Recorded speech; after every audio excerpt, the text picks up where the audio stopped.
Welcome back to the Book Marketing Tips and Author Success Podcast. And we're doing yet another show on Amazon. This is the craziest thing.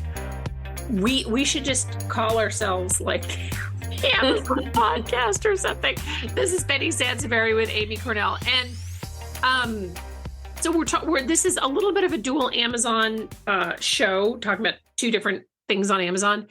The first is the Amazon printing costs, which they elevated their printing depending on when the show hits. Your books may already be impacted. But we're also going to talk about changes yet again to the Amazon review system. Amy, so talk me through how. I've gotten questions from authors, certainly, but you had a question about the printing cost from an author. What was that again? Yeah, and I'll be candid. That was the first time that it was really brought to my attention because, I typically, the authors don't send those my way at such an early stage. Usually it comes up anyway. But he was concerned that he might end up having to change his book covers, his print book covers, because if the printing costs, and again, I didn't go into how much his book currently costs and things like that, but he figured that if he does end up having to change his pricing for any reason, he's concerned that then he has to also make those appropriate updates for when they print books for him to reflect the new cover price. So it depends a little bit. That's a really good question. First off, the printing costs are not going up that much. I'm actually kind of surprised that Amazon didn't do this last year when everybody was screaming about the cost of paper. But the book cover is iffy. So if you're selling, so here's the thing. The reason that he's asking about the book cover is because many times the book price is printed on the book cover. Sometimes, I don't know if printers do that as much anymore. I think that they really just rely on the barcode. The barcode of the book, like, when it's scanned in the store, which is why sometimes there's a label over it if the book is discounted or whatever, that holds the book pricing. But keep in mind, this is just an Amazon issue, right? Unless your book pricing has gone up across the board, right? So your printer is more expensive, but you're also selling on Amazon, which has gotten more expensive. Then you're going to have to change the barcode on your book. However, in many cases, and much like with the example of the discounted book that I gave you, you could probably just get a new barcode label, because if you have 2,000 books sitting there and the cost of your printing has gone up and your price, the existing price does not reflect that, and you wind up losing money or making less money or whatever, then you're going to want to put something over that barcode. Does that make sense? Yeah. So you're talking if authors still have physical books and they're like, well, shoot. Yeah. So if they did some offset printing, but the printing costs at Amazon only really reflect what's sold on Amazon. And if you're wondering like, oh my gosh, I didn't know what the printing costs, everybody should have gotten an email, but I sometimes even in, with me, the KDP emails wind up in spam and maybe I don't check it all the time. In many cases, the price is really minimal that it's going up. You're going to have to make the call as to whether or not you want to raise the price of the book. If your book is listed on Amazon, just go in to your KDP dashboard and check the print book pricing and see what your cut is with the new book pricing. And for some authors, this is really going to matter, because if you have a hardcover with color interior and you're printing it through Amazon, I mean, these costs are going to be probably significantly elevated for you. But again, for the majority of us, it's pretty minimal. I mean, I think I want to say the highest that I've seen for your standard 6x9 non-color interior book is about 15 cents. So it's not like they're raising it by $1 or something like that. And obviously it also depends on the size of the book.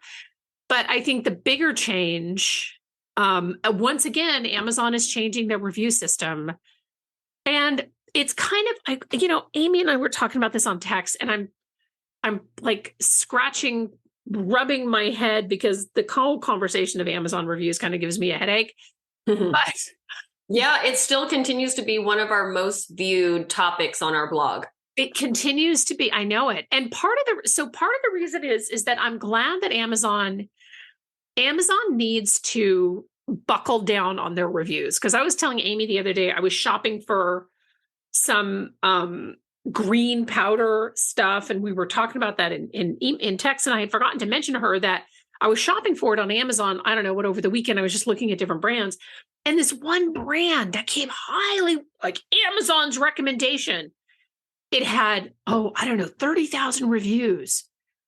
And as I started to scroll through the reviews, there was literally only like 500 legitimate reviews, and the rest of them were about a floor runner, a rug, Amy. Weird.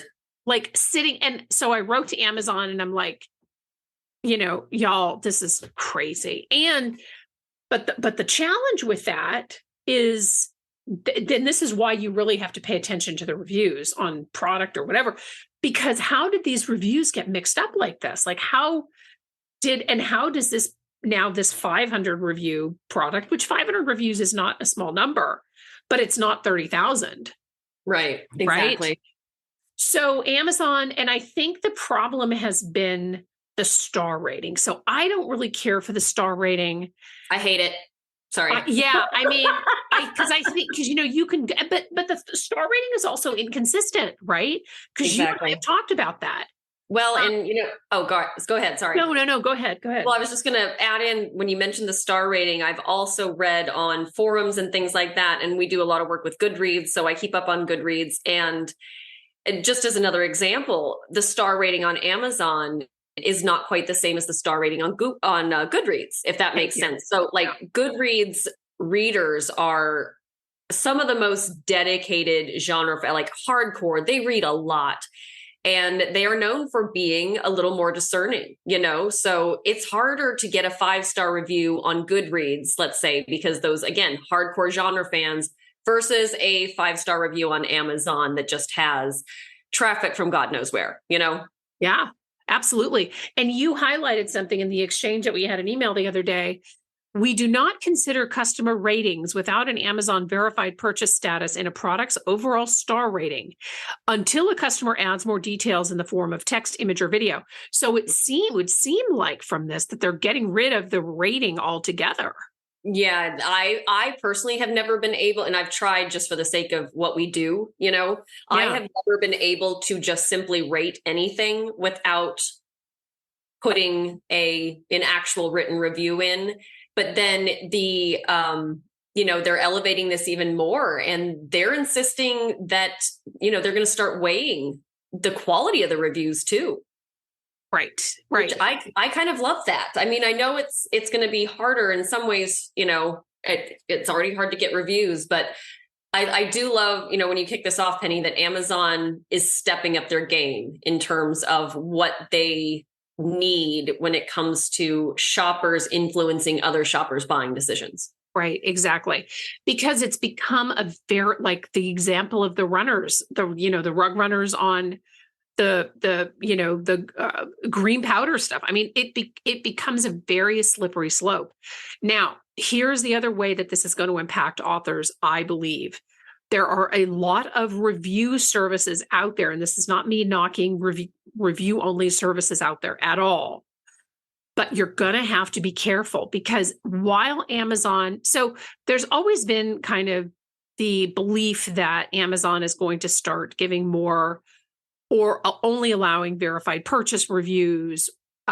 They certainly give more weight to verified purchase reviews. Absolutely. I mean, you can sort of see that how they're categorized on the product page, but they're not going to go to verified purchase reviews only. They can't really do that. There's no way that I believe, because Amazon's power, aside from the fact that, I order something and I get it in an hour or whatever, Amazon's power is they are the Google search of products, right?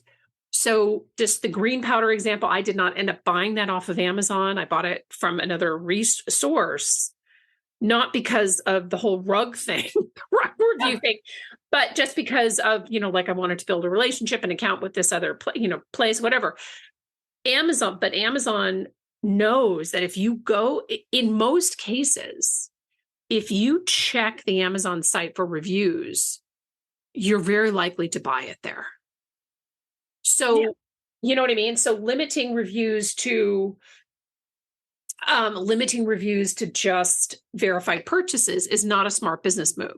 No. Amazon does not consult me on their business moves, so who knows? Right. But yeah, I do love that they are they're requiring a better quality review than they have. Exactly. And this is, go ahead, sorry. Oh, no. And I was going to say, to your point about a lot of these review services, I mean, because we've tested them before in the past, just because we always like to know what's out there. We want to know what authors are being offered. And when we have authors come to us and say, I use this service, I use that service. So Penny and I are always like, okay, let's check that out. Because if it's getting people's attention, we want to know what's going on over there. And we've tested them. And that's been my biggest problem with a lot of them, is that they're often not very thoughtful. They're not very detailed. They're not very thoughtful. They're very superficial. You know what I mean? It's something that you could write by reading the description of the book on Amazon. You know what I mean? Right. There's never anything in that tells that the individual actually had a copy of the book, read it. You know what I mean? And so I think this is going to get very hard for those review services. I think a lot of them are going to go under with this. I would agree with that. And I think one of the main, even though I'm a firm believer that the verified purchase is not going to be a mandatory to review on Amazon. But I do believe that like review services, so typically when you use a review service, you give them the book. You don't gift them the book from Amazon. You just give them the book, or you upload it to a portal or something like that.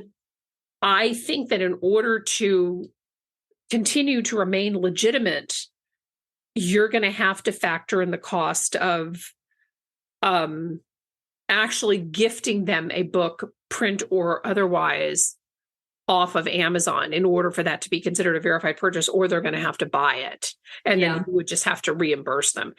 I think that is, to my mind, I think that's Amazon's end game, because there are a lot of review services. And like I said, Amy and I, we've checked them out. My biggest issue is the thoughtfulness of the review. So how well it was, because, listen, I mean, anybody can write a book review. Oh, I really like this book. You see that it's a thriller. You're like, oh, this was an exciting book from beginning to end. And boom, your review is done.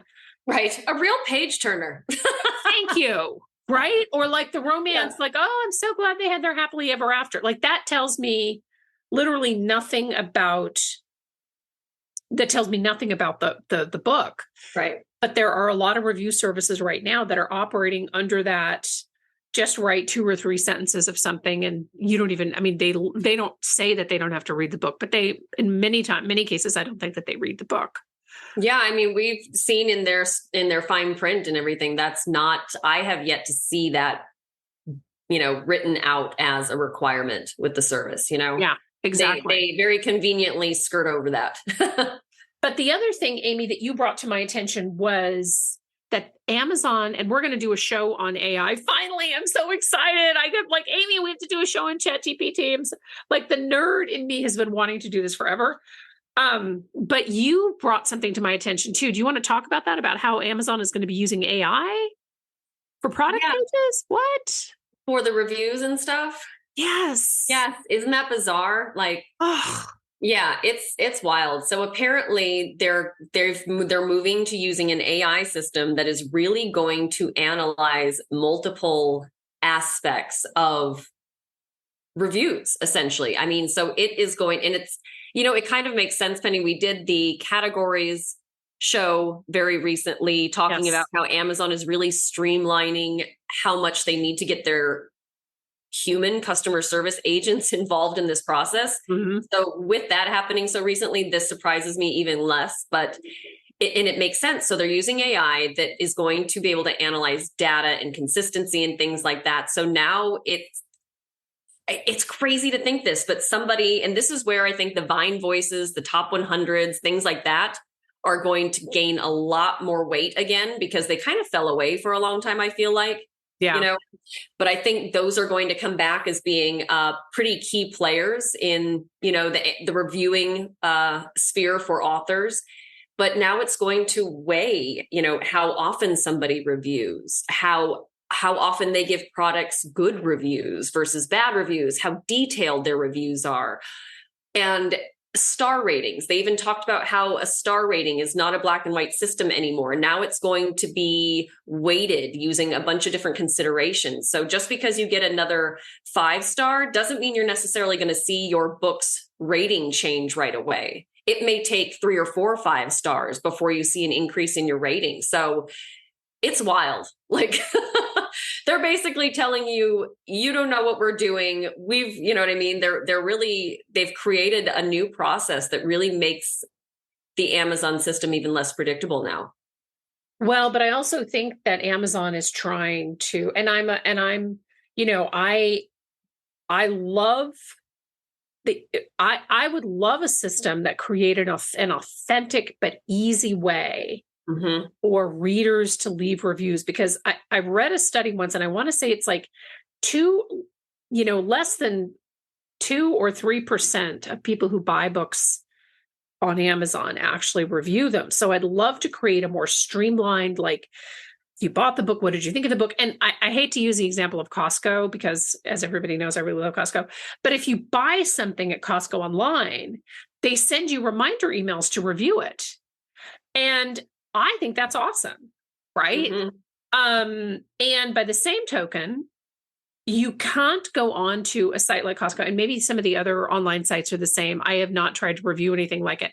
Target or Walmart.com, I haven't done any of that.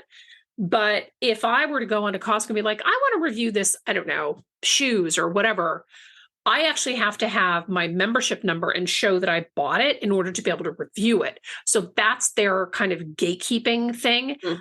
Amazon can't do that because, I mean, if you're logged in, they know if you bought it or not, right? Yeah.